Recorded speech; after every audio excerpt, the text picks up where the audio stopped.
Greetings, Bat Family, and welcome back to Holy BatCast, brought to you by Real Fans for Real Movies. You can find us on Facebook, Instagram, YouTube. Just search for Holy BatCast, and you will find us. If you love the show, you can also support us on Patreon. You can go to patreon.com/Holy BatCast. No pressure. If you can't do it, that's totally fine, but big thank you to everybody who has done that. You guys are awesome. And so I'm going to give a special shout out to our newest patron, Freakbase. Freakbase has been a friend of the show for many, many years, and I appreciate you making it official and becoming a patron. So thank you, Freakbase. You're awesome. And he's a big Batman fan himself, and he is into all the same stuff we are. Good guy, good musician. So thank you, Freakbase. Also, we're part of the Real Fans Podcast Network. You can check out all those shows at rf4rm.com. And as always, I'm Andy DiGenova. You can find me on Threads, Letterboxd, and Instagram. It's always just my name, Andy DiGenova. This episode, we're going to talk about a few things. Mostly brief. Briefish. Well, there's a lot to catch up on, but you all know that I've been busy, and so I want to catch up and chat about a couple things. We'll chat about the Penguin. We're going to chat about Crisis on Infinite Earths, but mostly we want to chat about Superman, the Christopher Reeve Story. And then we're going to wrap up, answer some of your emails. It'll be a lot of fun.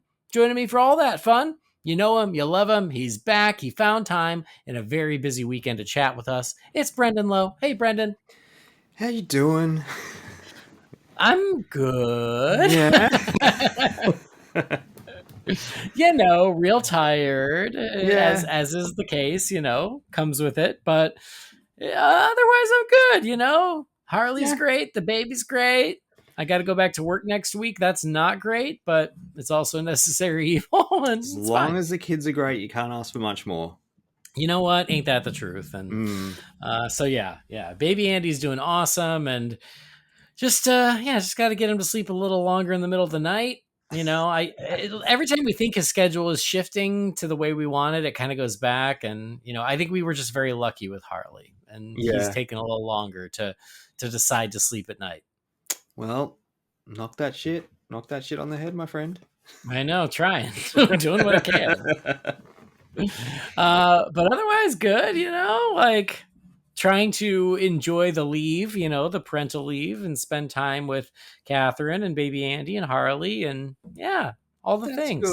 That's good. It's good. Glad it's all coming together, because I know it was a bit rough at the start there. Yeah, but now he's you would never know it, which is great. That's which is the way thing. You want it. Yeah. We went and had a couple follow-up appointments, and they all came in being like, nope, he's great, we're good, you don't have to come see us again for another year. And we're like, oh, okay, good, then I guess we're good. Great. Yeah. So that rough little patch at the beginning because he came early, and now he's doing great. You'd never know him from any other newborn. That's good. Actually, today here in Australia, be tomorrow for you guys, is World Prematurity Day, or Premature Day, whatever it is. Oh, okay. Yeah. For a little, acknowledge all the little premature babies in the world. Yeah. Oh, premature baby. Yes. Oh, No. Okay. I was going to call it Arthur Fleck Day for premature. Yeah. But yeah, premature babies, that makes more sense. Yes. No. Well, great. How are you? Sorry, Joe. No, I'm good. I'm good. I was a little sick, a little under the weather when we talked last weekend for the Real Fans podcast, but thankfully it didn't grab me by the balls and make me really sick during the week. So no, it's been good. Had a really good week, really good couple of days. That's great. Well, yeah, it's worth mentioning for anybody listening here. We've got the Real Fans feed going strong with all kinds of holiday content. You, me, and Joe, we did a wrap up of all 10 Thanksgiving episodes of Friends, which was a lot of fun. Jeez, it was fun. Yeah, a really good time.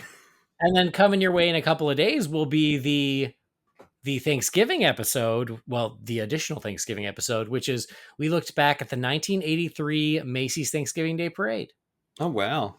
So if you guys, you're hearing this early, if you want to watch it on YouTube before we release the episode, go ahead. But yeah, that'll be coming soon. So yeah, fun holiday content over at the main Real Fans feed. So I wanted to give that a plug too. Is that parade on YouTube? Yeah, it's on YouTube. Cool. I'll have to check it out. Most of them are. Yeah. So anyway, let's get to talking DC, Batman, Superman, all that sort of stuff.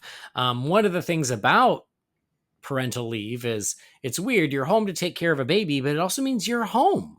You're home a Yes. lot. So we've been watching stuff, catching up on stuff. And one thing that I caught up on the other day, and you know this, and anybody who follows my letterbox also knows this, I watched all 3 parts of Crisis on Infinite Earths, the animated adaptation. I watched all 3 of them. I was like, Catherine was busy doing something else. I was like, what can I watch that Catherine's not going to care about? And I'm stuck at the couch with the baby. And I'm like, what the hell? They're all on Max. I'm going to watch them. And have you watched all 3 or did you watch any I of them? watched the first one when it first came out, however long ago that was. It's January. Couldn't tell you anything about it. Yeah. And then I was just like, well, when part 2 hit, I'm like, well, Christ, I need to rewatch the first one again. And I'm like, you know what?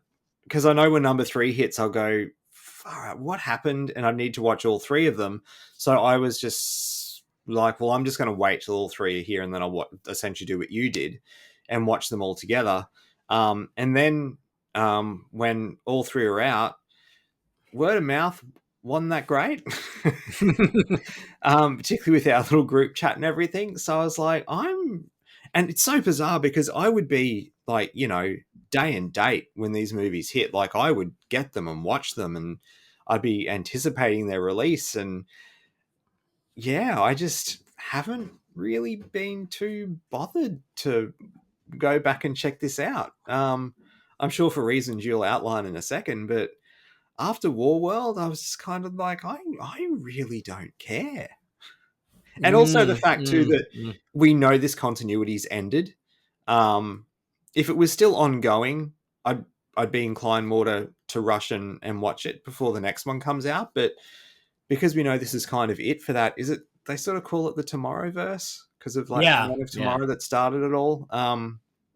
Which I was so excited for at the start because I was a bit over the New 52 continuity. Same. And I never liked the aesthetic of those movies either. And then when Man of Tomorrow came out and Long Halloween, I'm like, hell yeah, these are great. And man, they took a dive real quick. Yeah, they drove right off a cliff. So yeah, I've had them sitting on my tablet for however long since part 3's come out.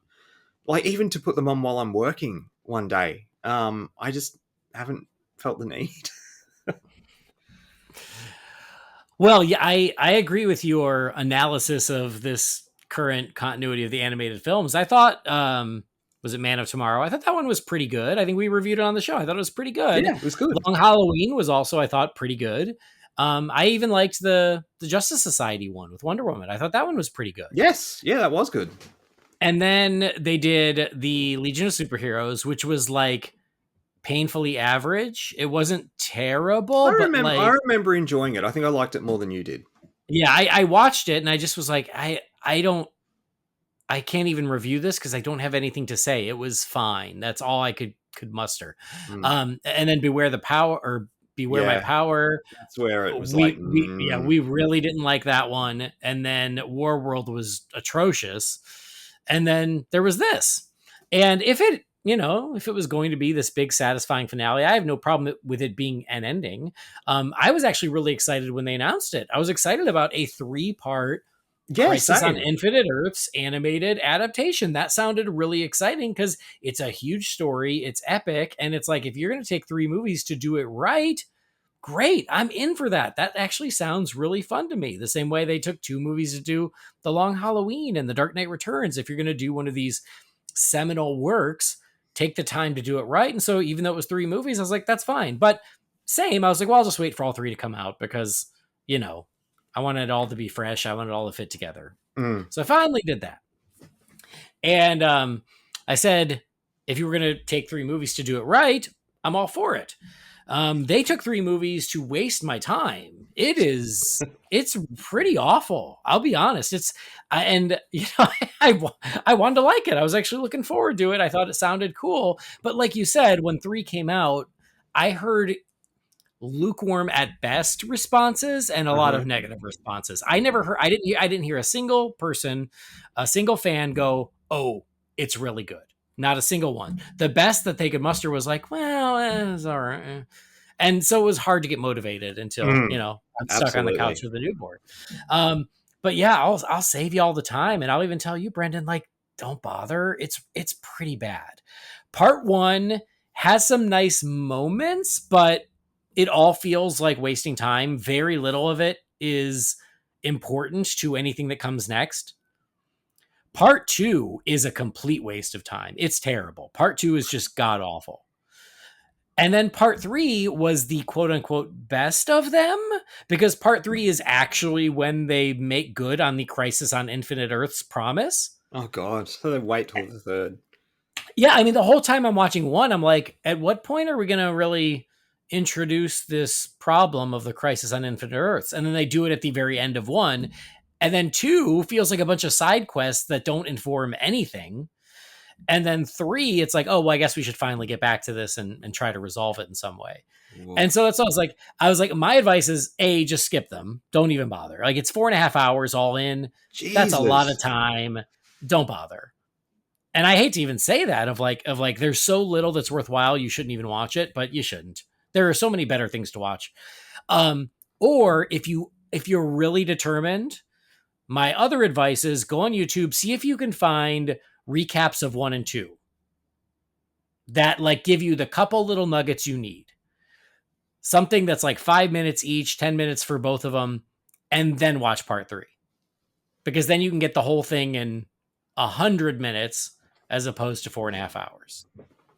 But it's scattered. It is all over the place. It's aimless. It's boring. It's just, yeah, I mean, the only nice things I can say are like, well, it's fun to see all the characters. It's fun to see the Easter eggs, right? Like, there's a couple cool sequences with the Bat family that was kind of fun.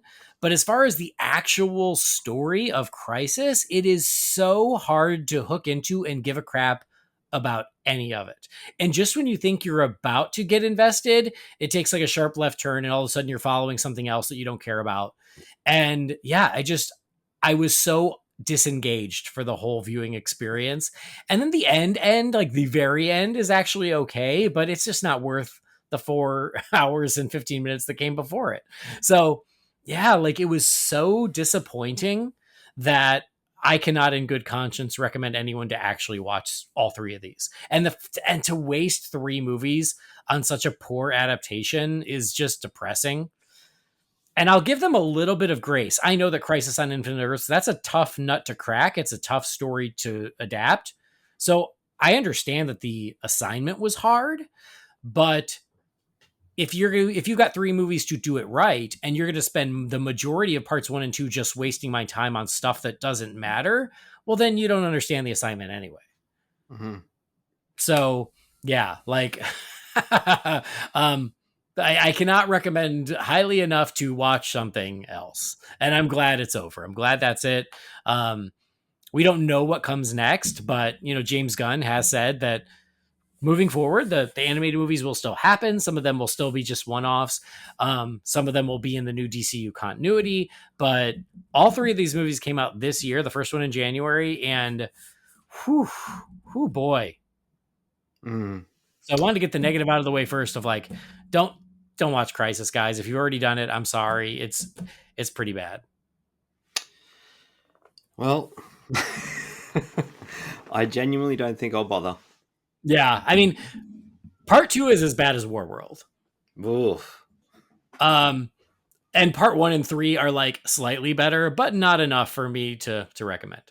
No. Well, that's fair. Yeah, it's time for this team to go do something else. Go plant a garden. I don't know. Start a garage band. I don't care. Just stop making these, please. Wow. I know. I hate to be that guy, but it's really bad. I thought Warworld was kind of a fluke, or I hoped it was. But again, Beware My Power, Warworld, and this. I'm like, oh, it's not a fluke. It's just this team. Terrible creative team. Well, yeah. That's a shame. What is that? And that's what bums me out is like you said, I mean, I was never day and date of like, oh, it came out, I'm going to watch it today. But it was always something to look forward to of like, oh, every year we'll get 3 or 4 DC animated movies. And usually they were at least pretty good, Mm. At the very least, they were like B minus, Oh, and then yeah. some of them were truly great. And to now be at this point where it's like, actually the last few, don't watch them because your life's too short. Well, that sucks. Yeah, it sucks. So I probably should have spent those 4.5 hours watching The Penguin, but I'll be honest, I didn't. Honestly, you should have. I know. Well, I know hindsight is 2020. But I will also say at least in Crisis, you get it's blink and you miss it. Blue Devil makes a I cameo. saw that. Yes. So you know what? At least there's that. And sorry, real quick, and then we'll move on. The whole fun of Crisis is like, but you can visit these other continuities, these other worlds, these other animated versions, and like what they do is like the absolute bare minimum at the very end. And everyone has seen the Batman the Animated Series clip by now. That's the best part. Just use YouTube that. But like they do a quick nod to Super Friends. They do a quick nod to BTAS, and they do like a quick nod to the old Justice League Animated Series, and that's it. Like they couldn't even like you could have done anything with DC animated continuity, and you like couldn't even be bothered to do that right. Anyway, sorry. For anybody who's like, well, I'd like to see those things. It's like it takes up maybe 2 minutes of screen time, and it's all the way at the end. Fun. So anyway, warning. Just watch the clip of Conroy and Hamill on YouTube. That part is cool, but it's what 30 seconds maybe. It's it's real quick. Anyway. So yeah, I should have been watching The Penguin. I didn't. I'll be honest. I still haven't gone back to The Penguin after the pilot. When we did that review, it was me, Preston, and Jamie. Preston towards the end, because I thought the pilot was okay. I didn't love it. I didn't hate it. But Preston goes, "Will you keep watching?" And I'm like, I don't know. We'll see. Like, we'll just see if I feel like it.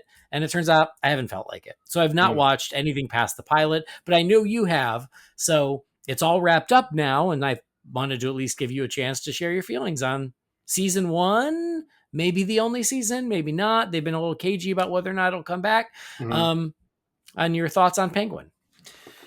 Well, listeners know that you and I have very similar feelings when it comes to the Batman. So I went in with semi-lukewarm expectations for this because for all my problems with the Batman, pardon me, Colin Farrell's Penguin wasn't one of them. He was amazing in that movie. Truly one of those situations where the actor just disappears into the character. Like I still wouldn't know that was Colin Farrell if I just saw sight unseen. I would have no idea. I would know. Do you know how I would know? Why is that? Because every week some nerd posts, "Can you believe this is Colin Farrell?" And I'm like, yes, I can. I believed it for 3 years now. But you know what I'm saying. I know. But it's just every other day I see someone post that. And I'm like, yeah, I know, guys. We all know it's him. So yeah, I was kind of I was definitely looking forward to it more than you were. And I was ready to give it sort of the benefit of the doubt. And I tell you what, like I can certainly see your criticisms of the pilot, and it's very valid in that. I mean, it's not a Batman show. It's really not. Like, I think he gets name dropped in the first episode, and I think you see like some blurry news footage of him from the rooftop scene from the end of the Batman where he's helping the flood victims and everything. That's kind of it. There's a little moment in the finale, but I don't want to spoil it. Although it's been all over social media for a week, so I don't know if you've seen it or not, Andy, but I don't know. Okay. Because I've seen something, but I don't know if that's what you're talking about. You can spoil it for me after we're recording. It's fine. Okay. And look, I will say that the ending, like the final shot of the show, did give me a moment of like, you know what? I do kind of want to see what happens next. and this is the thing. I don't know if it speaks more to the quality of this show or to what I feel about the Batman that I didn't miss Batman at all. I mean, there were a few moments where I was, when stuff was happening in the show in terms of like drug deals going down and all that kind of stuff. And I'm just like, how in a city where there's Batman, how is he not on top of this? Like, how is he not crashing this scenario right now? But I knew that was never going to happen, so I just kind of went with it. But those thoughts were kind of fleeting. It never like pulled me out of the show or anything, or really annoyed me to any great deal. But in terms of and I don't, the epic crime saga, it was really good. I thoroughly enjoyed it, and like I said, the fact that it is a Batman show in the loosest sense of the word, and I never missed. I never missed Bruce or Batman. I never missed Gordon, who was another character. Part of me too was kind of like they have some of the secondary cops show up, but like there's a few moments where it's like this really seems like a Commissioner Gordon moment, not cop B from whatever scene in the Batman. Which I mean, it's good they still got those actors for the sake of continuity, but yeah, there was a little odd in some parts, but overall, like honestly, dude, I'd recommend it. Just go in expecting a really good. I mean, I know a lot of people are referencing The Sopranos and stuff. I've never watched The Sopranos, to be honest, so I can't make that comparison. But in terms of like compelling, week to week shows, like when The Last of Us was on, and like that kind of where an episode ends and you're like, shit, like why can't they just dump this all at once? Like every episode ended with Jess and I both going, well, shit, like we don't want to wait a week to see what happens next. Like we need to know what happens now. The shows were really good in that regard. Colin Farrell, obviously. I mean, it kind of goes without saying from what you said before. Everyone's like, can you believe this is Colin Farrell?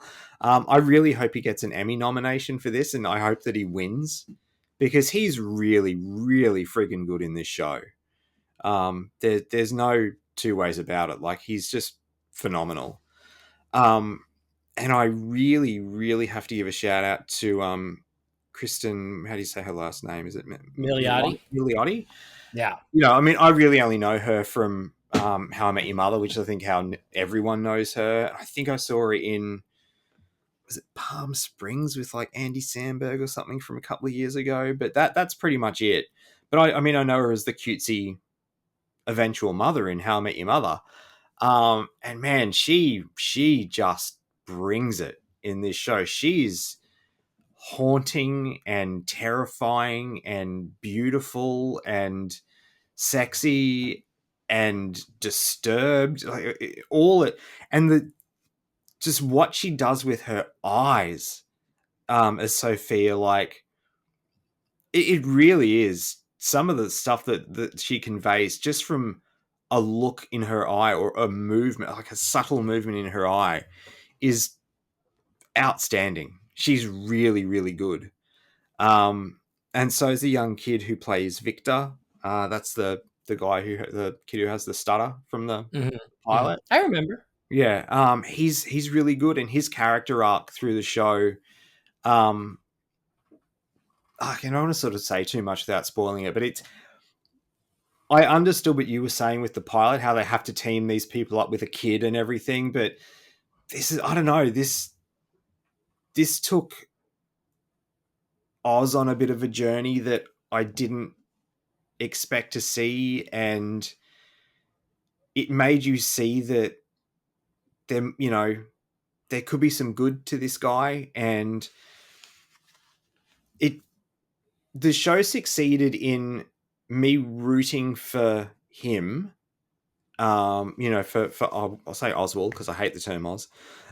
It made me rooting for him and Victor, who were doing bad things, but compared to the other bad things that were happening with Oswald and stuff, you kind of see why, and you're like, okay, well, he's the lesser of two evils, and you were rooting for him. Where it ends, he's a bastard. He's an asshole. He is a truly, truly evil man. So, like I said in my review on Letterboxd, and I got called out on it, how, like, come the Batman 2, it's going to be weird walking into the cinema and rooting for the Penguin rather than the Batman. I think that was kind of the wrong wording, but it what I more meant was I'm going to be more interested to see what happens to the Penguin than any care I have for Batman or Gordon or Selina based on the ending of the first film. Mm. And that's a weird position to be in. I mean, obviously we've spent, much more time with the Penguin now than these other characters, but just the story they told, like, it was a really, really intriguing, and I will say at times gripping show. It was really well done, and honestly, I'd rather see a season 2 of that than the Batman 2. To be perfectly frank, and like I said, it kind of speaks to, I don't know which is the louder, if it speaks to the volume, like, the quality of this show, or if it speaks to how I felt about, or how several people felt about the Batman. I don't know if it's probably a little bit of both. Yeah, probably both. But yeah, honestly, again, this is as someone, you and I have pretty much the same opinion of the Batman. I would absolutely recommend watching the Penguin. I thought it was a really, really good time. All right, great. No, thank you for sharing. And I mean, again, it's one of those, I keep seeing it and being like, yeah, I should watch this. But, like, what I've been doing is I've been catching up on 2024 movies as they've been hitting digital. And I'm always like, I'd rather do that. Like, I'm always in the mood to do that as opposed to try to catch up on the Penguin. But I do think that, yeah, coming from you, because we both are kind of coming from the same place on this world, that does, carry some weight. And I do think that one of these days I will try to check out the rest. Yeah. And I mean, I get it too when it comes to catching up on a TV show or catching up on movies. You can knock out 3 or 4 movies in the time it'd take you to watch, or even more than the time it'd take you to catch up on the Penguin, and you just feel like you've achieved more. So well, I and get it. because and this is going down too much of just my life, is like, I don't get to the movies as much anymore. Yes.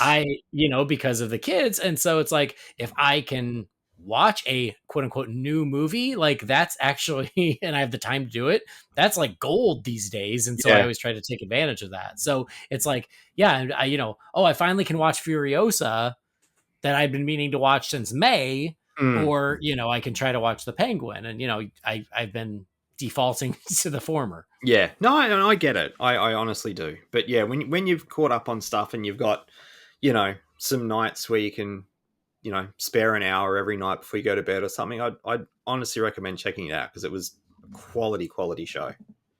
All right, that's right. I mean, everyone who I have heard from has liked it. I haven't seen anyone who hasn't liked it.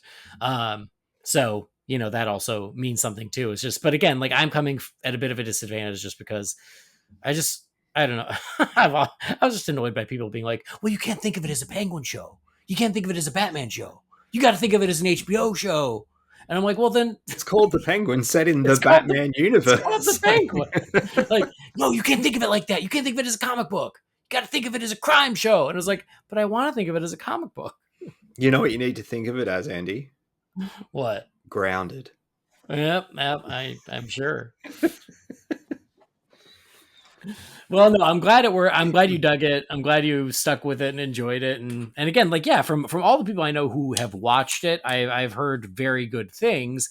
And I'm not surprised to hear that Colin Farrell and Kristen Milioti are the best parts, because they were the best part of the pilot. And, they're both fantastic actors. And so it sounds like that carried over throughout.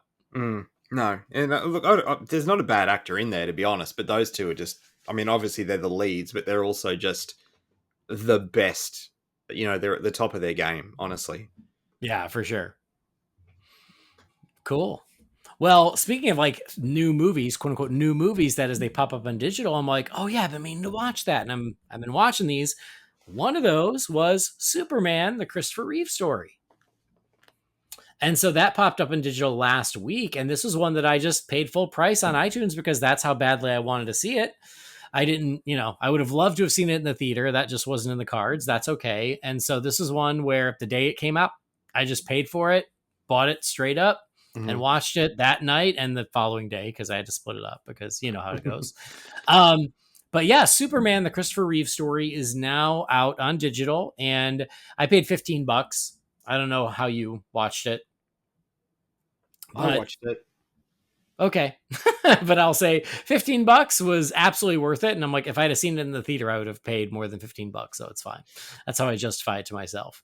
But I'm glad you had a chance to watch it as well. And it is out there. And here's the funny thing is officially, it is the first true DC Studios project. Yep. Yeah. So it starts with the DC Studios logo, and the DC Studios logo is right there on the poster as well. And so we get this look at the life of Christopher Reeve, but especially, the struggles and the fight and the inspiration of his life after the accident in 1995. So overall thoughts on Superman? It's, I'm just trying to think of the best way to word this. And I've been thinking about it since I watched it on Friday night. I really like the Christopher Reeve Superman movies, particularly the first two. I know it's not good, but I have a soft spot for the fourth because it's the first one I saw. I do too. Same. It was the one that was on cable constantly when I was a kid, so I also have a soft spot for it. But in saying that, Christopher Reeve has never been my Superman. As a kid watching those movies, because the last one came out in 1987, didn't it? Was that Superman 4? Yep, correct.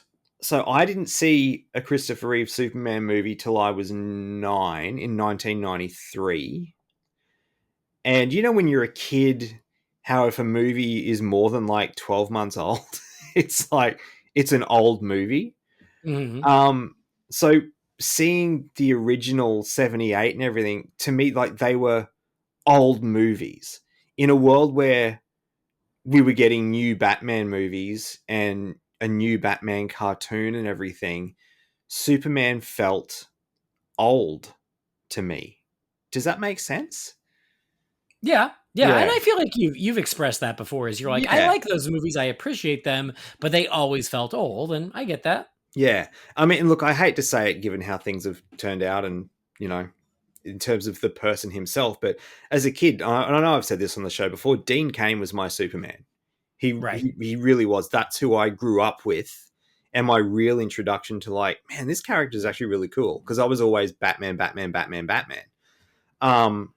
Was Lois and Clark, but then for me, my big screen Superman to this point has been Henry Cavill. I think the Man of Steel is the best Superman movie. I adore it. Mm-hmm. So yeah, I don't go into Superman in terms of like the title of this movie with the Super Slash Man. Super Slash Man, with the nostalgia and love that like some people have for those original movies. And again, I'm not talking those movies down. I know to a lot of people, it's like when people ask, people of our age, who's Batman? And the default answer is Michael Keaton. I know for a lot of people, like, who's Superman? It's Christopher Reeve. And I get that. I've just never had that attachment to those films. So I could watch it with a little less baggage, for lack of a better term. Again, if that makes sense. But it's a really, really good film. It's one if it gets a physical release over here, I'll definitely get it and put it on my shelf with my DC films. I mean, I knew the broad story of what happened, but I didn't know, to the depths that this movie goes. I had no idea. Really, obviously, very, very tragic. Um, there's some moments of where it's really uplifting, and there's some moments where it's really sad, and moments where it's really dark. Um, I had no idea about the broken family that he came from. Yeah. Um, really messed up stuff. Um, I didn't realize that um, Dana wasn't the mother of all of his children.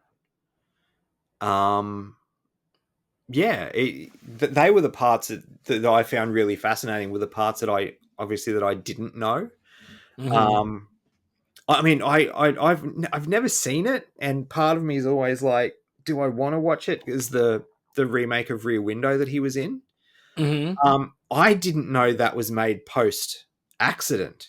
Yeah. I I had literally, no idea. it's currently on Prime, and I literally added it to my watch list because I've never seen it either. Because I mean, it's one of those. Well, I mean, A, it's a TV movie, so the quality's not going to be great.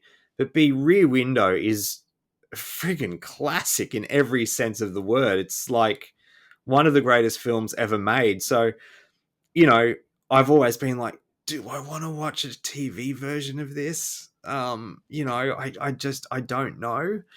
But knowing now that it's post accident, I'm a little more curious because I'd never, aside from his guest spot on Smallville, Hmm. I never saw him act post accident. I mean, to be fair, I've never seen him act in anything but those Superman movies. Um, so it did make me curious to go and check out some of his back catalog as well, some of the non-Superman stuff. Um, but yeah, I'm the most curious about Rear Window, and one day I might hit play on it, and just because I'm really curious to see how he goes. How his acting is post accident. I had no idea he directed, Yeah. post accident as well. The movie he did with Glenn Close and Hmm. was it Susan Whoopi Sarandon? Goldberg Whoopi Goldberg.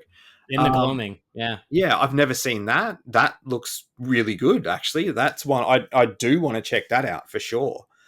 Um, I will say too that I always, just from photos and stuff, I always thought Dana was stunning, I should say, I always thought she was very pretty. She was stunning. What a gorgeous woman she was, in like, and not just the looks, but like as a person and her heart and as a mother and everything. What an amazing woman she was. Yeah. Um, and I will say, their son Will, that they had together. Has Hmm. anyone ever considered offering him the role of Superman? Because my God, he looks pulled from the comic book page. Yeah. It's Yeah. insane. He's just like, he looks just enough like Reeve, but also not. Um, I mean, yeah, I'd love to see him in in a pair of tights when the red cape one day, because holy shit, he looks like Superman, just ready made.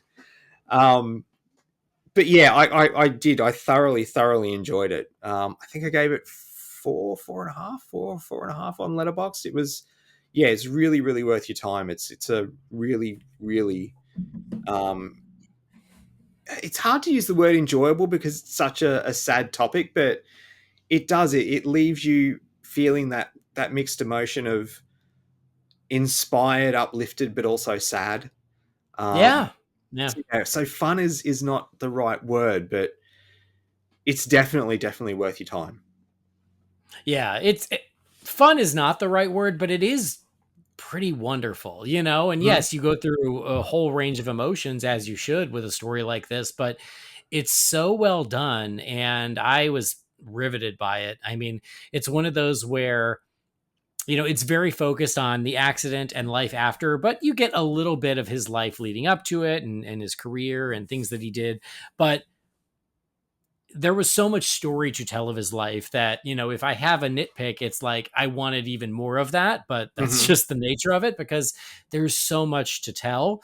But like you said, for me, I think the most interesting thing was, I was old enough to remember when he had his accident. And I was old enough to remember some of those touch points where when he came out at the Oscars or when, See, I don't remember um, that. That was awesome. I really liked that part. yeah, same. Or the commercial where it showed him walking. And I remember some of those moments, but there were a lot of gaps in what I knew that it was so interesting to get those filled in by this film. Hmm. Um, and you're right, like just, what his life was like, what his family life was like. The fact that, yeah, he had this long-term relationship where he had his first two kids, but he never married her. He never wanted to marry her because he was like against marriage until he met Dana. And then all of a sudden marriage was right for him. Like Mm. everything changed. Like things like that, like, yeah, like I didn't really know about that. I wasn't following Christopher Reeve's personal life when I was a little kid. And so a lot of that was really interesting to just kind of track his life. Mm. Um, but, I do have a lot of affection for him, for his version of Superman, even as the smallest of kids. I remember when Superman came on TV, that was a big deal to me. It was like, oh my God, I want to watch this because it's Superman, because that was even before Batman 89. So I have a lot of love for his portrayal of Superman, and to get the detailed version of everything that happened from the accident to his death and all the struggles and the setbacks and the wins as well. I remember some of those as well, of like, oh, he's gained movement in his fingers. I remember hearing that and being like, oh, really interesting. And so it's an emotional journey. I literally thought I was just going to sit there and like cry for 2 hours. Um, I did not. I got choked up at the very beginning, and then I was like, oh, see, I'm okay. I'm okay. I'm fine. I'm good. And then the last 15 minutes, Niagara Falls. It was, See, I didn't cry, but I tell you, I came close when it was heartbreaking when Will had to have his third birthday party just outside the ICU. yeah, yeah. And like it was his third birthday party, and Henry's 3. Hmm. And Hmm. the fact that you know I had that moment of like, oh my god, like he wasn't too far, I guess, from my age when the accident happened. He had a 3-year-old. I know how hands on and everything, even when I don't want to be with a 3-year-old because that's just how they are. And he couldn't do that. Yeah. Oh, that broke my heart. No, and Really broke that's my just it. heart. Is I didn't know that. I didn't realize that his son was only 3 when he had the accident. So his son, he even said, he's like, yes, I have memories of him being able bodied, but a lot of those memories are because of pictures and videos. So Mm, it's like they're not even quote unquote real memories. They're just from stuff he has seen over the years. And it's like, yeah, like I mean, I think he had the accident when he was 42. Am I remembering that I think correctly? so, yeah. And like I'm 40 now. I mean, I'm 46. So yeah, like he had it when he was younger than I am now, and then he passed when he was 52.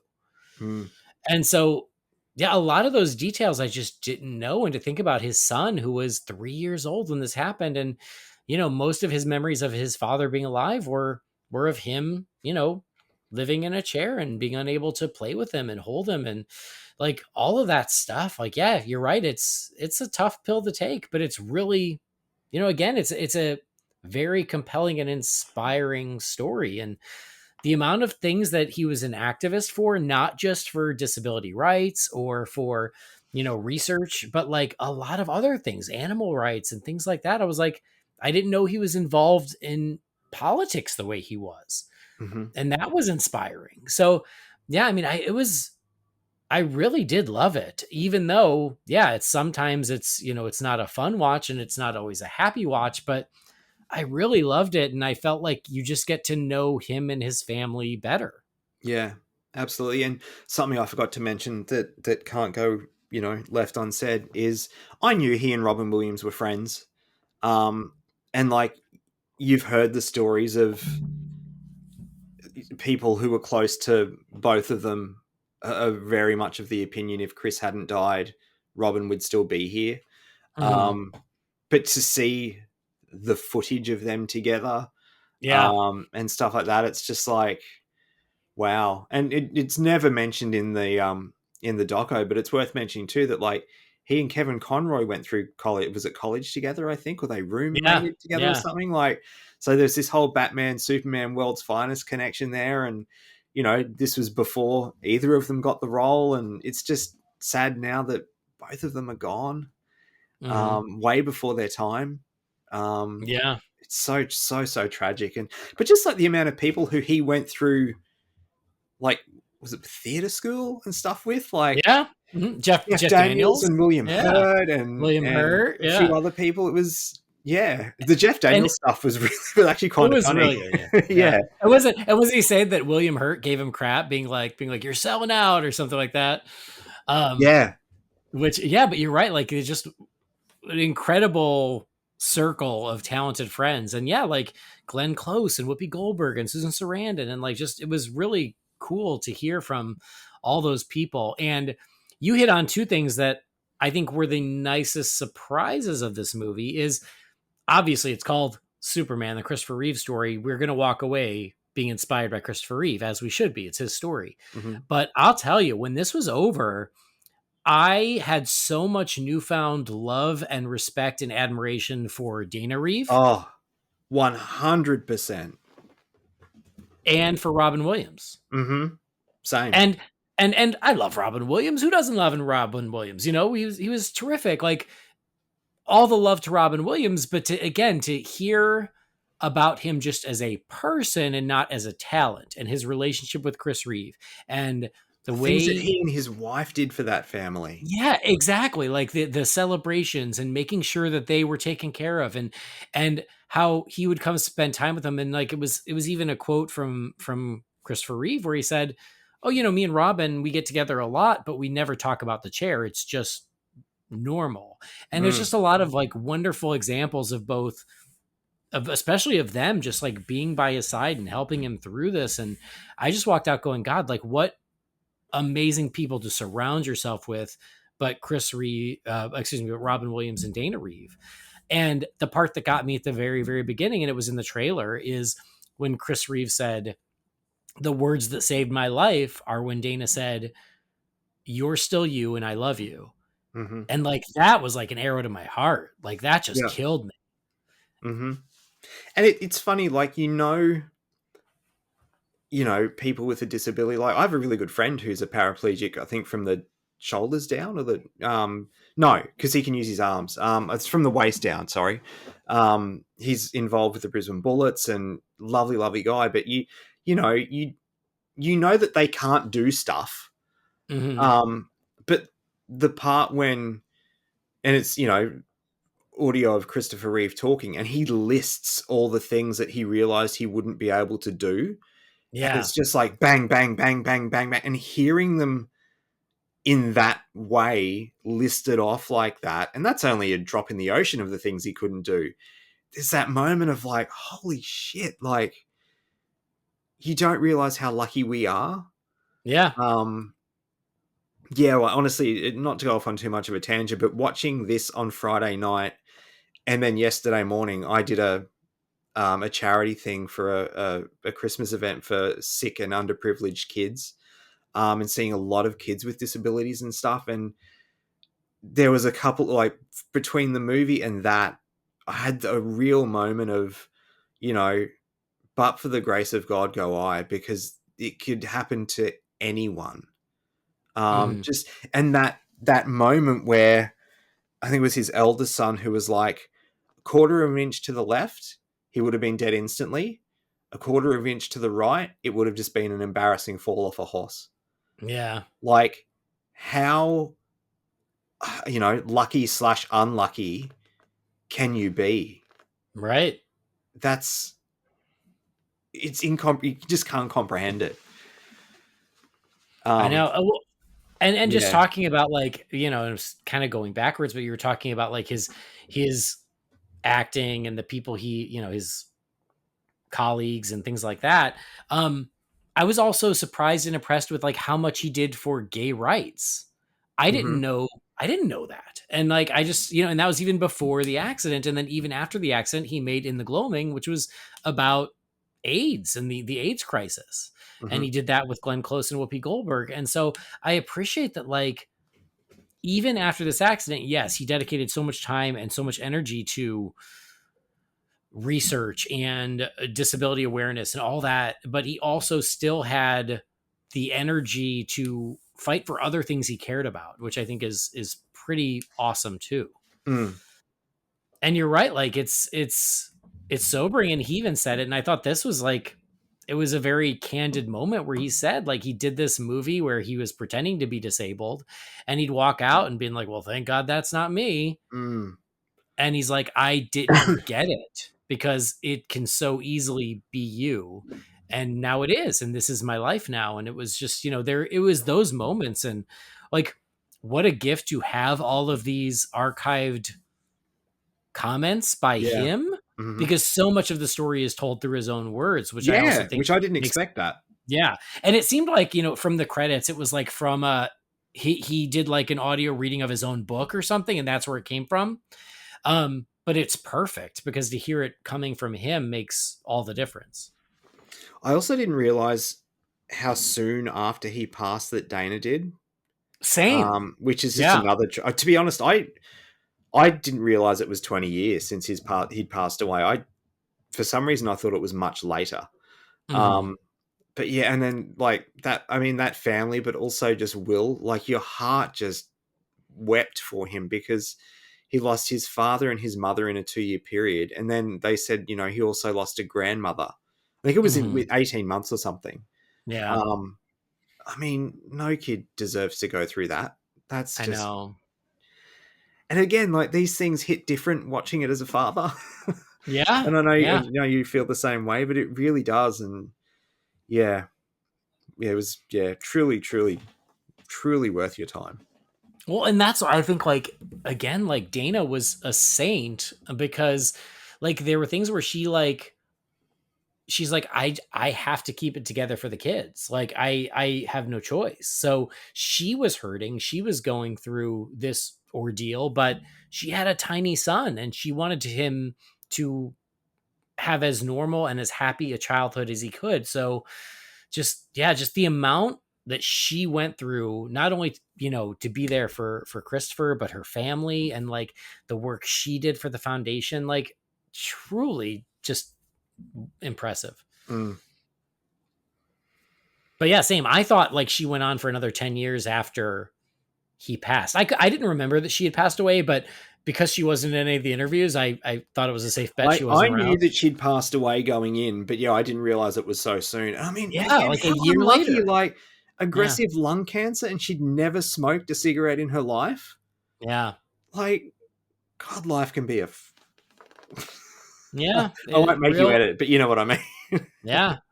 Really damn unfair. I get it. Mm. You mentioned Will Reeve, his son, who is very Superman-esque himself.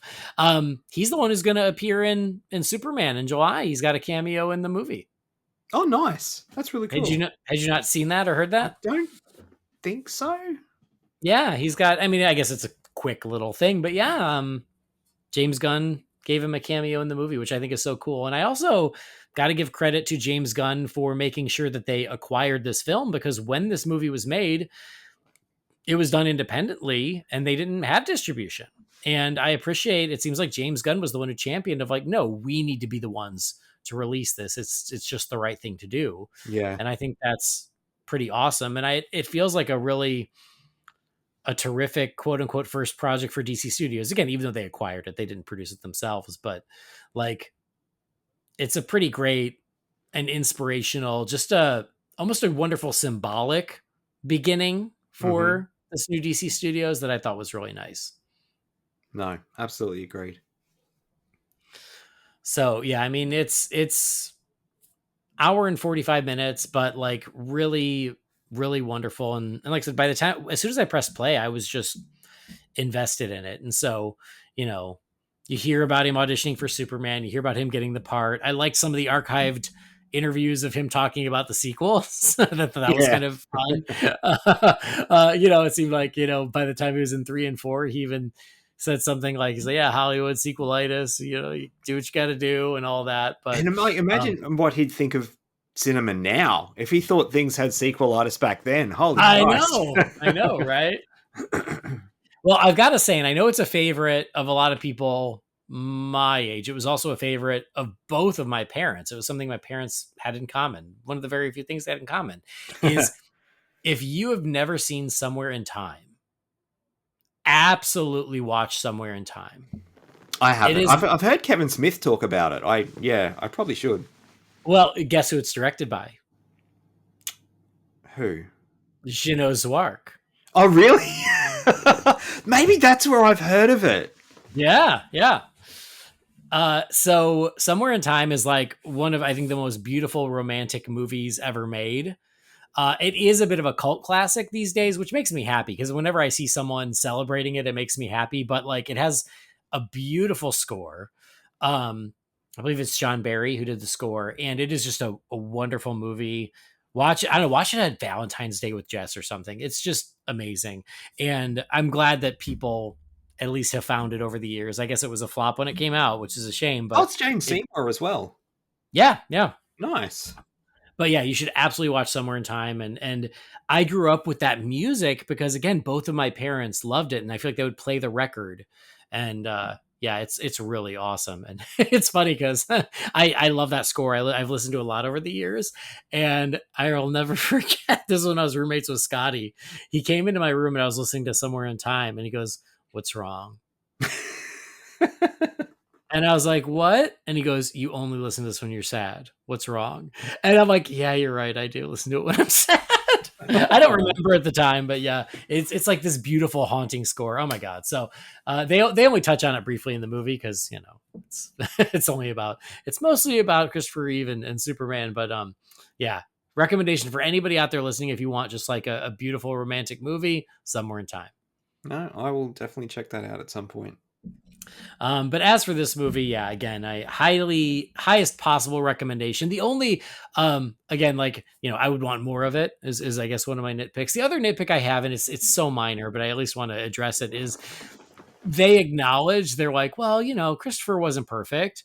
And then they're like, but we're not going to talk about that. And then they immediately like shift subjects. And I was like, well, like, why did you bring it up if you're not going to talk about it? You know, like they sort of imply that like he maybe wasn't the most attentive father to his first two kids. Yes. But again, they bit had of a pants man too, I think, from from when he left his first partner to. I know there wasn't a lot of time between, and that was the other thing too. There was only like 5 months or something between him going marriage isn't for me and then meeting Dana and just falling head over heels. But I think in the time in between, I think he was a bit of a pants man, from what they were alluding to. I've never heard that term, but I think I know what you mean by it. He got a lot of. He got fun. laid a lot, yeah. He had fun, yeah. A pants man. I've never heard that. Okay. But yeah, like I think it was like the older son who said something of like, the day after I was born, he was skiing with his friends. I was like, oh yeah, wow, that one was like, whoa, okay. yeah, wow. I didn't know that was an option. I could have been skiing this whole time. But like again, it was sort of like it was dismissed as soon as it was brought up. And again, like of course he's not perfect. We're all human. We all make mistakes. But it was just I just thought it was like an odd thing where they were like, it was like they introduced the idea of like, oh, you know, Christopher Reeve wasn't a saint and he had his issues, but well, anyway, back to this. So that's all. I mean, I think he even said that. I liked the old interview too, where they were like, what do you want? What's next for you? And he goes, a hit movie would be nice. Yeah. So yeah, it is just nice to see a lot of that like archival footage of him and hearing from him. And there's a lot to love here. And yeah, I think that it was really great and money well spent as far as I'm concerned. Yeah. No, agreed. So I don't know, would you give it a letter grade? Like I said, I think I gave it 4 or 4.5 out of 5 on Letterboxd. So it's, you know, at the very least, it's a B plus. I'd probably say A to A minus. Yeah. I gave it 4.5, so I would say it's a big strong A. Yeah. I thought it was great.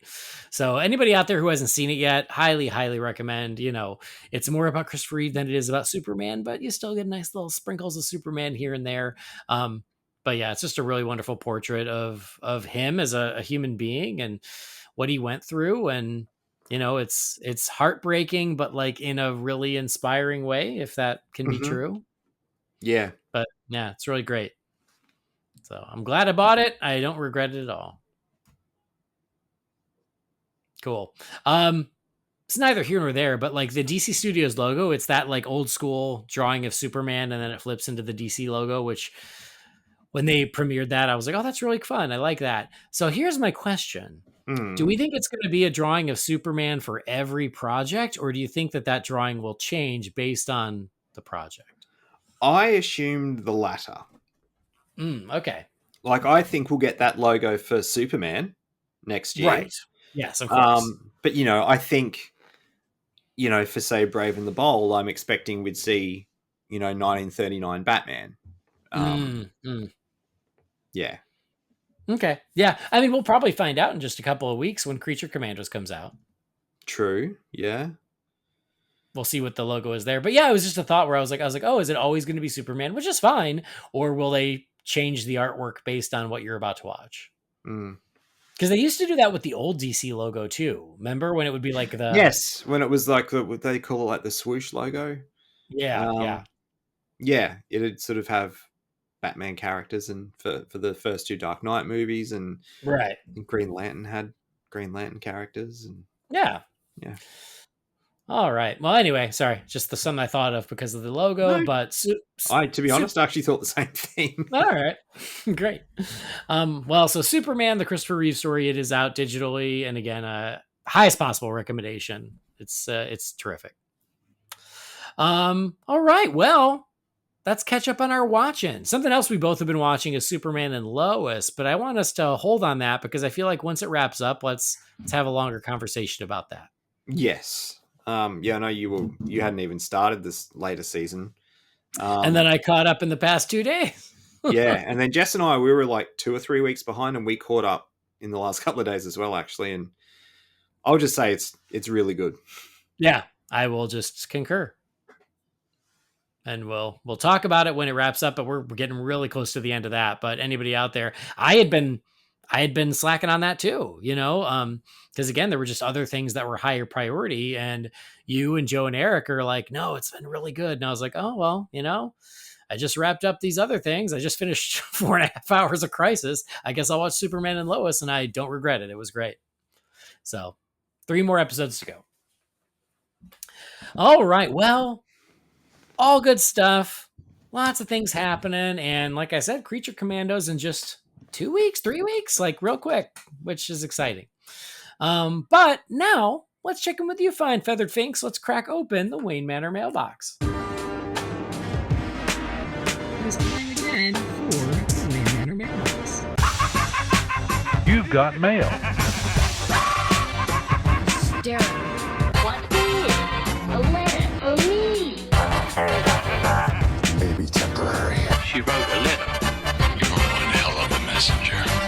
This is all, Master Wayne. All right. First email here comes from Bat Sam from Boston. It says, hey, Andy and crew, I'm following up on a discussion you recently had about the studio being careful not to dilute Batman by putting him into anything other than big budget movies. While we, the Batman buying public, disagree with this strategy, Matt Reeves announced this week that Batman Bruce Wayne will not appear in The Penguin. And so he'd rather tear off the Band-Aid now. Question 1, if Reeves knows he needs to warn his audience that Batman won't appear, why not just give it to us instead and not have to tear off any Band-Aids? In my mind, I see a scene in the final minutes of the show where the camera pulls back to see Batman and Gordon discussing Penguin's rise to power, and Batman essentially says, I'll look into it.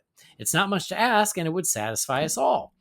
Question 2, at what point, after one has found some success in Hollywood, that one decides to never give the fans what they want? That's all for today. Thank you for creating this community, Andy. You're the best. Bat Sam from Boston.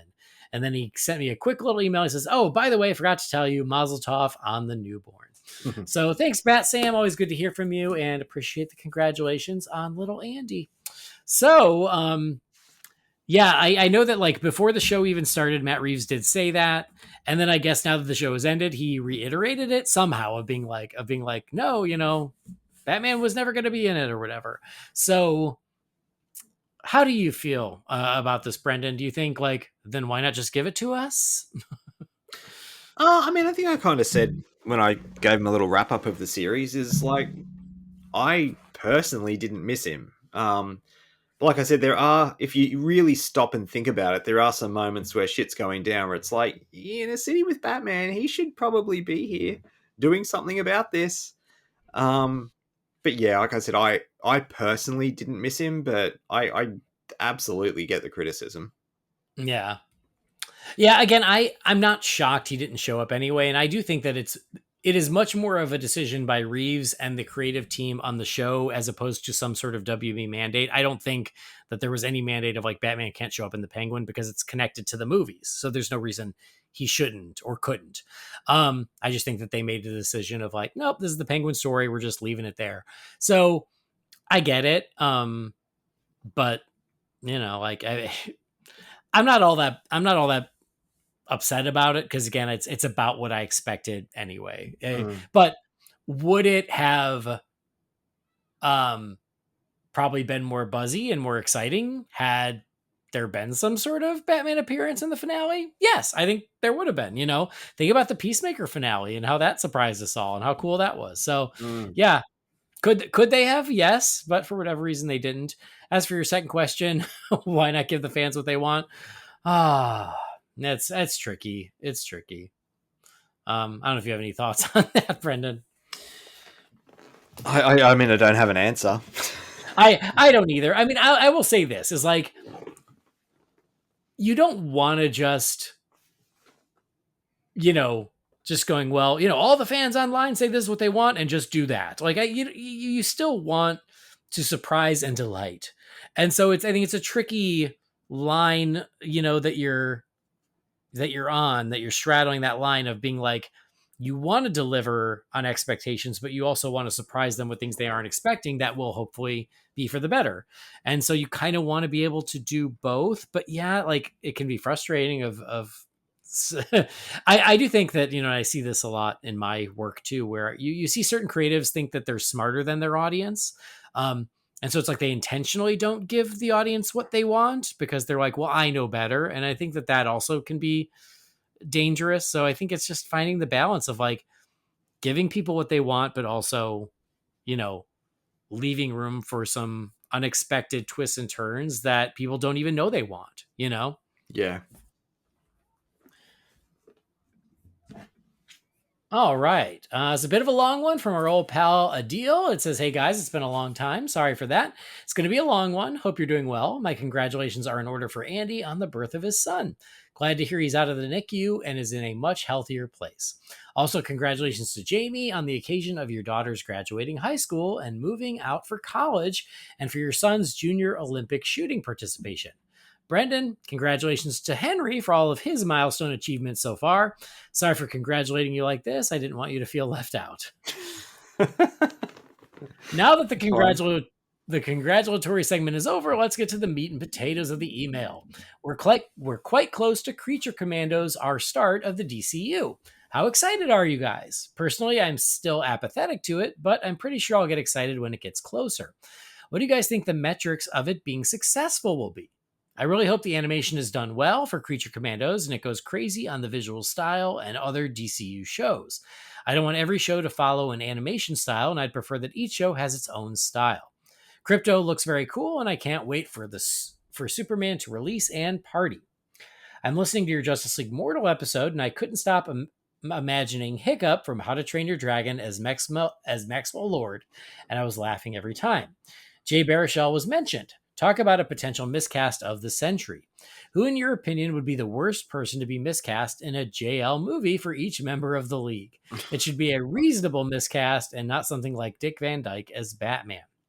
As a fan of Lord of the Rings, I'm excited for the new animated movie, and I hope you watch it, Andy, even if it's a style you're not fond of. I personally love anime, and I hope you give it another chance. If you have the opportunity, check out Akira and Satoshi Kon's filmography. They're the gold standard. Well, it was a relatively long email. I'll try to make it more condensed next time with all the love in my heart. Adil. Thank you, Adil, and thank you for chiming in and all of the kind words. And oh man. So question. Well, I don't know if I can do like full miscast for the entire Justice League. but Yeah, that's hard. Like that's it a is hard. homework question, that one. Yeah, it is. It is. I'm trying to think of like some of the ones I had heard over the years, God, I feel like didn't they want Jude Law to be Superman in the Yes. original Batman versus Yeah, Superman? and Colin Farrell, funnily enough, is Yeah. Batman. Yeah. Well, I think Colin Farrell, I think, would have been a great Batman, but I do have a hard time with Jude Law as Superman. I've never seen it. Never Yeah, I seen mean, it. and I love Jude Law, but I never saw it. So I don't know if that counts, but that was one that was, on the table at a certain point, and I just wasn't feeling it. Creature Commandos, how excited are you? And what do you think it is the bar for success, Brendan? Not sure about the bar for success, but yeah, I think I've said this before on the show. I can't remember if it was on the show or if it was just in our group chat, but like I I know nothing about Creature Commandos. It I mean, if this was just a thing and not related to the new DC universe at all, I have no interest in it, to be completely honest. Um, I mean, I'll obviously watch it, but I wouldn't say I'm excited about it. I don't know. I've always thought it was an odd way to in quotation marks like launch the DC universe with a cartoon series about would you call it an IP or that Yeah. people know very little about? And I don't know. Again, being a DC guy, if you're going to launch something with characters that I don't know and in a line that I've never heard of, it's an interesting call. I mean, I hope it's as good as like say the quality of obviously, but animated though, like something like a Peacemaker, where every episode ends and it's like, whoa, crap, bring on the next one. It's like I was saying how Penguin was, but I don't know. I'll obviously check it out, and the fact too that it's coming so close to Christmas, and I'll have like my cheerathon viewing to watch. Unless we're going to podcast about it together, or the reviews are just like, holy shit, this is amazing. I might not even check it out till the new year, to be perfectly honest. Oh, well. Well, I think that Are we getting all episodes at once, or is it a week-to-week thing? Do you know? oh, that's a great question. I don't know. Because if it's a week-to-week thing, I'll definitely wait. Yeah, I'm not sure. That's actually a good question. My hunch is it will be week to week because that seems to be more of what's happening now, but you just never know. I am looking forward to Creature Commandos. You're right, it'll be tricky because I'll be in the midst of watching all my Christmas stuff, but I will take the time to watch Creature Commandos. Yes, we will be podcasting about it, so you at least will have to watch the first episode. Yeah. But I mean, I think about like Harley Quinn. I feel like that was released week to week, so my hunch is it'll be the same. True. But yeah, like I'm looking forward to it. I'm not like counting down the days, but every time I think about, oh, that's only a couple weeks away, I go, oh, cool, that's exciting. So it means I'm excited enough. As for the bar for success, it's going to be how many people are watching it. Is it buzzy? Are people talking about it? And we'll see how that goes.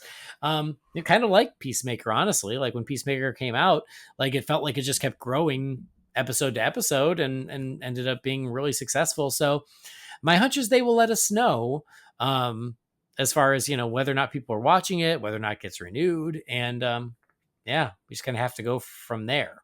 Although streaming ratings are confusing to me, but I don't want to go down that whole rabbit hole. It's very confusing. So yeah, I think that's what it is we'll see what the numbers are. It will be interesting. I do feel like because it's animated, you can't expect as much as some of the bigger live action shows. So we shall see. And then as for Lord of the Rings, yeah, I'll probably check that out eventually. But yeah, I was still willing to give it a shot, and then the trailer just didn't do much for me. And it's not just that it's anime; it's just it didn't look like a movie, if that makes sense. Like it didn't look like feature quality animation, which was, I think, the biggest thing that held me back from being like, oh, cool. So I love the world of Middle Earth. I love Lord of the Rings, but yeah, the trailer for the War of Rohirrim just didn't do it for me. But that's one of those that when it hits Max, I'll give it a shot, and I hope that I like it. Cool. Cool. All right, next email here. It's from Steven. It says, hey guys, hope you're doing well. Andy, congrats on Junior. You're in for an exciting time as a parent of 2. Last episode, I heard you say that Krypton didn't interest you. I can understand, given it's a prequel, but trust me when I say it's one of the best DC TV shows ever made. I'd highly recommend it. My question this week is about the DC brand. With Joker 2 being the latest DC film to flop, do you have fear that the DC brand is currently tainted? Just seems DC can't get a hit under its belt at the box office. What was the last DC film that did well? Was it the Joker, or am I misremembering? I don't want to worry about how well Superman will or won't do, but the closer we get, the more I feel it can't afford to not be a hit. Anyway, thanks for all you do. Kind regards, Steven. Thank you, Steven. Glad to hear that you liked Krypton. That's good. Yeah, good recommendation. And then, well, I'll just say the DC brand has been tainted for years now. This is nothing new. Yep, exactly. I mean, honestly, like, I feel like at the at the latest 2016, it's been tough. It's been an uphill battle, but in there's still been hits, but ever since the pandemic, you're right, there has not been a hit theatrical DC movie, and that is concerning. Any thoughts on that, Brendan, before I give my thoughts on what that means for Superman? Yeah, I can't disagree. It's been that way since 2016. And yeah, I can't think of one that's, like post-pandemic that's been a huge success. Like there's been a few that I've genuinely liked, but I think I've been in the minority. Well, and it's not even that. It's like just as far as like actual box office, I love Blue Beetle. I still love Aquaman and the Lost Kingdom. Like I like those movies a lot, but that doesn't mean they were huge hits. I liked Black Adam. Damn it. So yeah, but like honestly, the DC brand has been struggling for years now. But yeah, like it's really gotten bad post pandemic because of everyone knowing that it's ending, right? And so I feel like that really hurt all the movies last year. And then Joker was its own special case, Joker Folie à Deux. So it's tricky. But I think that the silver lining is people know it's ending. And I do think that Superman truly will feel like a fresh start. And so I think that, people, the majority of the audience will know this is a fresh start. And hopefully a lot of that baggage will be left at the door, and then the movie will succeed or fail on its own terms. There's still going to be certain people with grudges one way or another, who might not come in with a good faith mindset as to whether or not they're going to like that movie. But I think that for the majority of people, they realize we're starting new, and hopefully then that will be a new start for the reputation of DC Studios. God, I hope so. Don't we all? Wouldn't that be nice? So that's kind of what I think for now, and we'll see how that goes. But I mean, you and I have both told stories over the past couple years when people we know, people we like, who are like, well, it was okay for DC. Yeah. And that's exactly the sort of tainted reputation that we're talking about, is when that's a qualifier. It's like, what is going on? Yeah.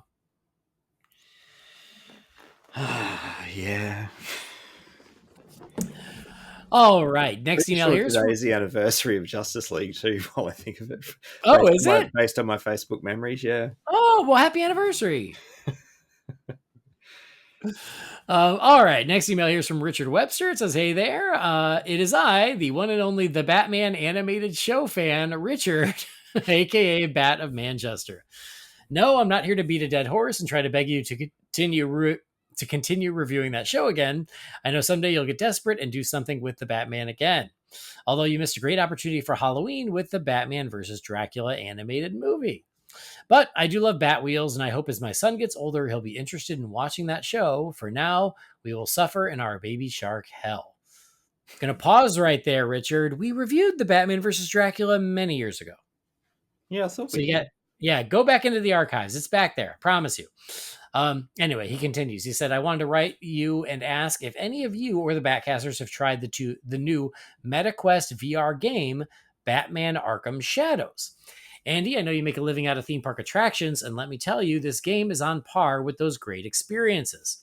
Of course, you need to own a MetaQuest 3 or 3S, which comes with a free copy of the game.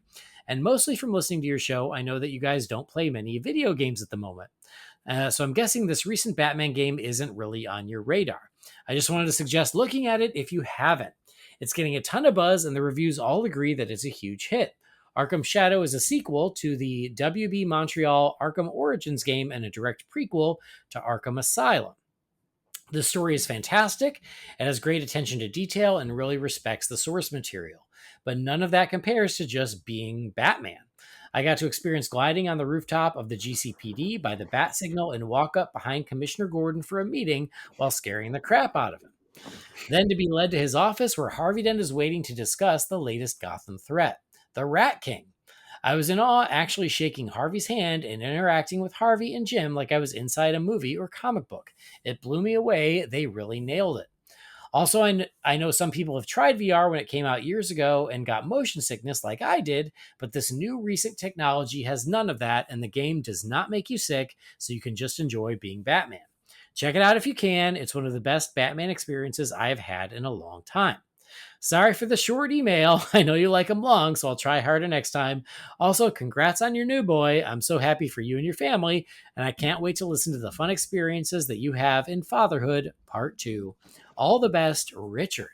Thank you, Richard, and I hope you enjoyed our return to the Batman animated series last time. That was just for you. We thought about doing it again this week, but we didn't. Because guess what? I didn't have time to watch the episode. Sorry. Another time. Anyway, Brendan, were you aware of this new VR game? I think I'd seen something about it, but again, I don't pay attention to game stuff, and I really don't pay attention to VR stuff because I don't have the technology. It's too expensive, and doubt very much that I'll ever have the technology. So, yeah. So I saw a commercial for this, and I think that was the first I knew about it. I saw a commercial ironically at the movies. I went to the movies a couple weeks ago, and they had a commercial before the movie, and I went, whoa. And I'm glad to hear it's awesome. And I will tell you, Richard, just your review here makes it very tempting. That sounds awesome. It sounds great. I obviously don't own the system. I kind of want to look and see what it costs. I have no idea.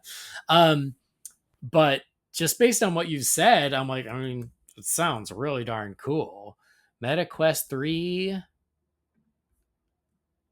Okay, all right. It's about $500. Oh, actually, no, there's one here that's $300. Actually, that's not terrible. That's not as bad as I thought. Anyway, well, now you've got me looking it up. So, Richard, well done. I'm glad it's awesome. That's really cool. I can't guarantee I'm getting it, but again, it sounds really, really cool. I might do a little YouTube to see what I can find out. But very cool. Anybody out there who's done this, hopefully your experience was as good as Richard's, because you sold me on it. I need to waste money on something new. Yeah, of course you do. Right? All right. Ooh. Got one here from the Objective Geek, Brendan. Nice. So, Chris, he felt challenged because I said recently something about like, well, Carrie Vandenberg might have taken his title for challenging questions. And so Chris is like, no, darn it. I'm taking my title back. So he says, I got some questions and comments. Number 1, what do you think are some of the most underrated episodes of Batman the Animated Series? Mine would be Trial. Speaking of Trial, what do you think of a DCU Batman movie with inspirations from Trial, Almost Got Him, and Arkham Asylum? A story where Batman's rogues gallery puts him on trial for creating each of them via flashbacks to their origins, which would also provide a good intro to them and this world. And an anti-Batman DA is his defense. Of course, Batman has to fight his way out while protecting the DA. 3, what is a Batman fan misconception, opinion, and a non-Batman fan misconception about Batman that you vehemently disagree with?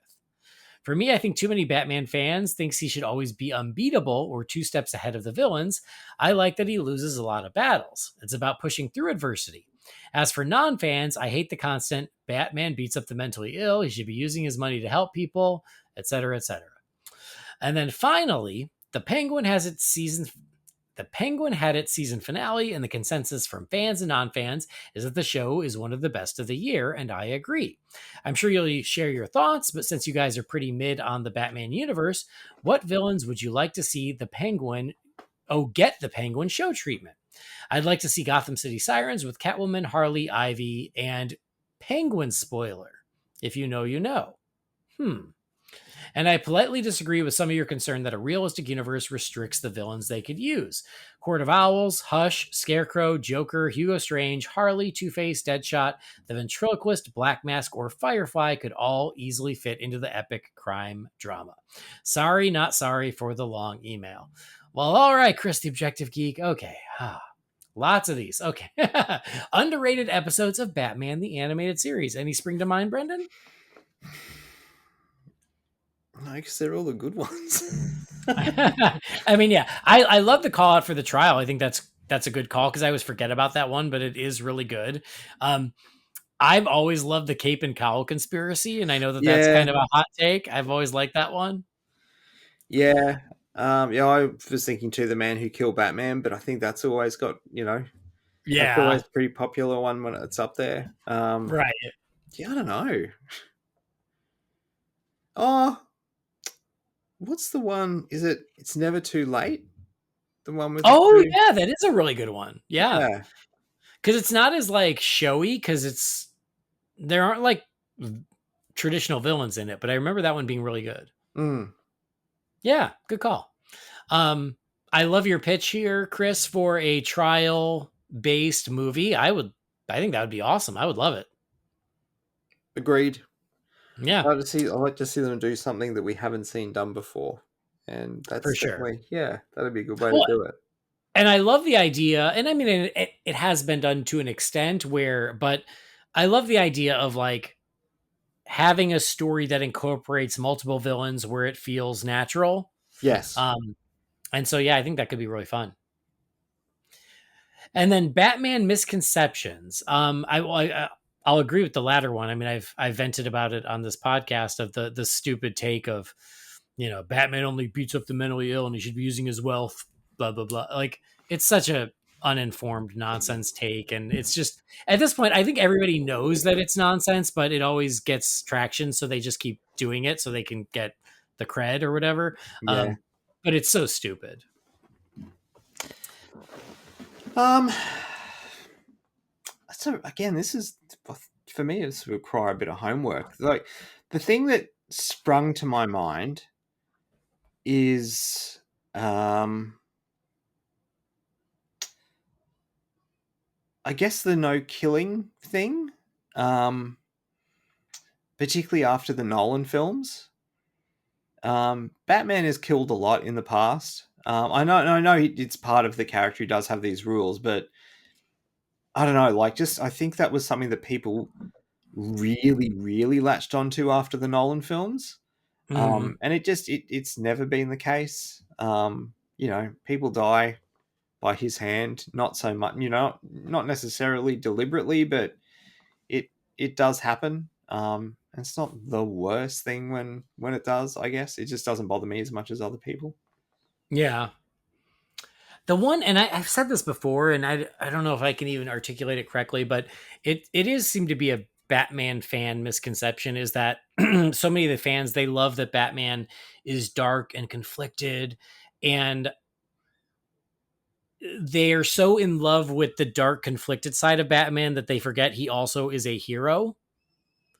And that frustrates me, is I'm like, no, guys, let's remember Batman has pretty much given up his life and dedicated his life to trying to make Gotham a better place, to try and clean up the streets, to try and help everyone out there who needs it, so no child will have to go through what he went through. And it's like, I think that gets lost in so much Batman media, and that bums me out, because it's like, no, he's not perfect, but he's still a hero. And I think sometimes a-hole Batman becomes the default, and yeah, I'm not a fan of that.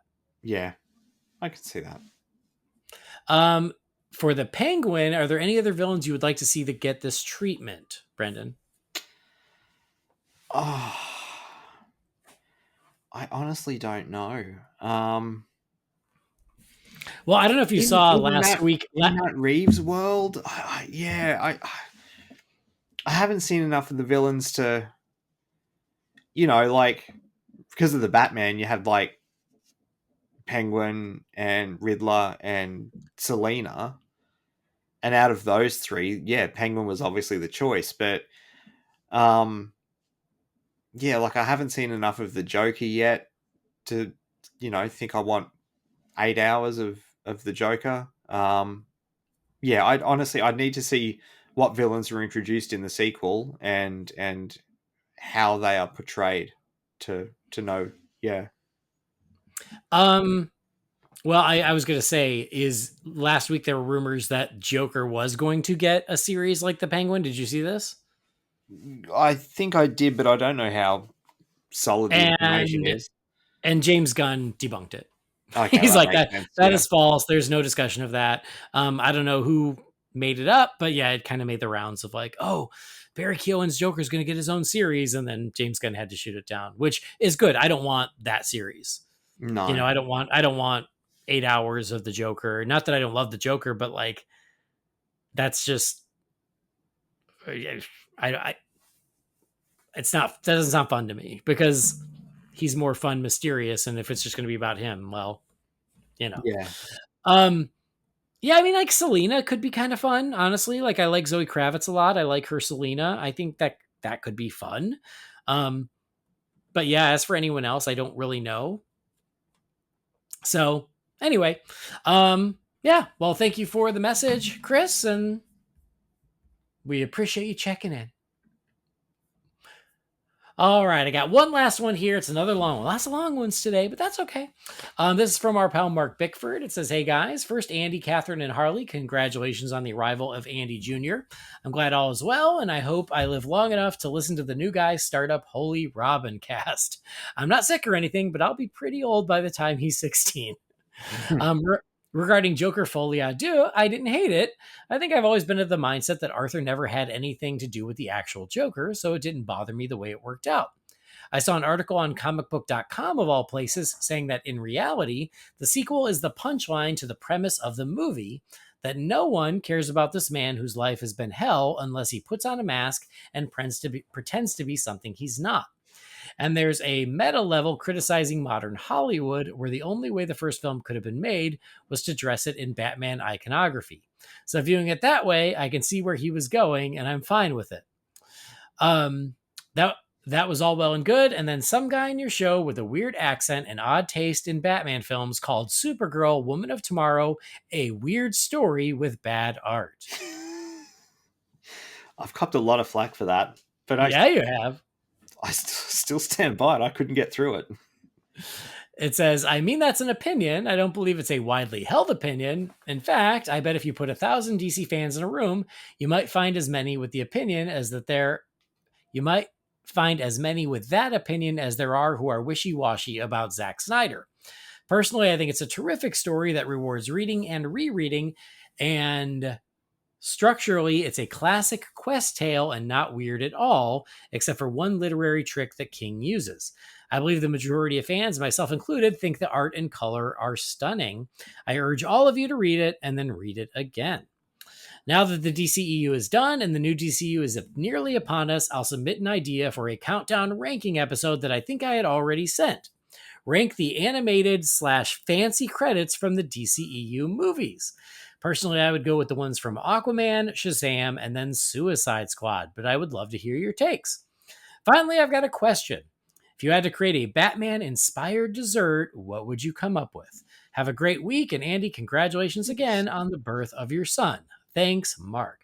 Thank you, Mark, and always good to hear from you. Appreciate the kind words. I will say that the meta take on Joker Folie à Deux, I don't know if I fully buy that. No. I think that's just trying to justify not a great movie. But if that works for you, if you buy that, then that's cool. Superman Woman of Tomorrow, listen, I didn't say it. I don't know what kind of crazy person would say that, but I don't know who it is. I still got to read it, so I don't have strong opinions. I will say the art is very different, but I wouldn't call it bad. But I also understand why it would not be for everybody. So, yeah, I'll give it a read. And you have requested the fancy credits from the DCEU before. It is on my list of things to do. I have not forgotten, I promise. Anything to add on any of those, Brendan, other than to apologize about throwing shade at Supergirl? I said what I said. Okay. And then finally, a Batman-inspired dessert. Any thoughts, Brendan? I don't know. That's so random. I have no idea.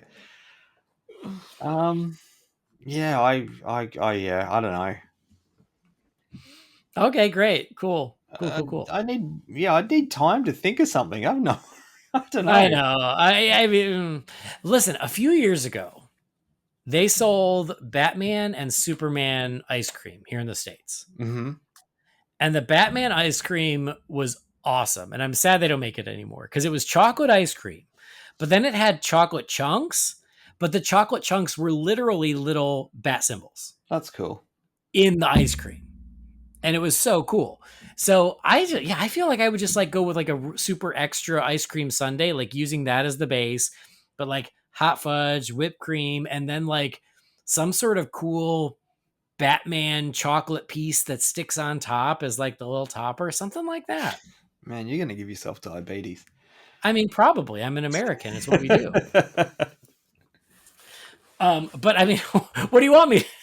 Oh, I think we should do 2 strawberries and, a sprinkle of sugar. No, like you asked for a Batman dessert. What do you want me to say? Like if I was doing a Batman restaurant, like, yeah, I would do like a Batman ice cream sundae. Like, make it super extra. Yeah, I don't know. Well, all right. Well, thank you for the message, Mark. And thank you to everybody who has written in. Anybody, if you got something for the Wayne Manor Mailbox, you can send that to Holy BatCast at rf4rm.com. And we're closing it for now. And Brendan, that will do it for tonight. Thanks for joining. Not a problem. Whew. It's good to be back. Quite a bit, yeah. Yeah, quite a bit. What a journey. Well, anyway, I appreciate you making the time. Anything you want to plug? Anywhere people can catch up with you? What's up? You can find me on Facebook on the Real Fans groups, but other than that, not much else. Like I said, I ditched Twitter a while ago, and don't regret it. So, yeah, that's pretty much where you'll find me. Yeah, I mean, I did too, and like I am on Threads, but I don't do a lot on Threads, but I'm there. I see a lot of people this week going to Blue Sky, but I'm like, I don't know if I need one more. But anyway, thank you, Brendan. Always fun to chat, and thank you everybody out there for joining us and for downloading or streaming the show. Please do subscribe or follow the show wherever you get your podcasts, and rate and review us. A nice review goes a long way, makes us feel good, doesn't cost a penny, and we would really appreciate that. Again, you can find the show on Facebook, Instagram, or YouTube. Just search for Holy BatCast. And you can send anything for the Wayne Manor Mailbox to holybatcast at rf4rm.com. Our theme music was created by the talented Gaurav Venkateswar. You can find his work at gvtunes.com. And that will do it. So on behalf of Brendan, I've been Andy. We'll see you next time. Same bat time, same bat channel.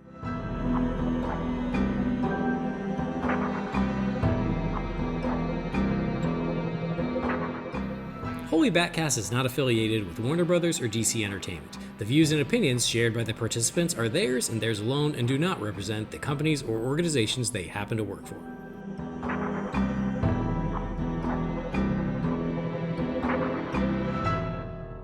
Now create a dessert, Chef Brendan. Do it now. don't know. I want a what you'll- recipe. I I don't want know a what recipe. you'll want from me. Jesus. Welcome to the Holy BatCast cooking show.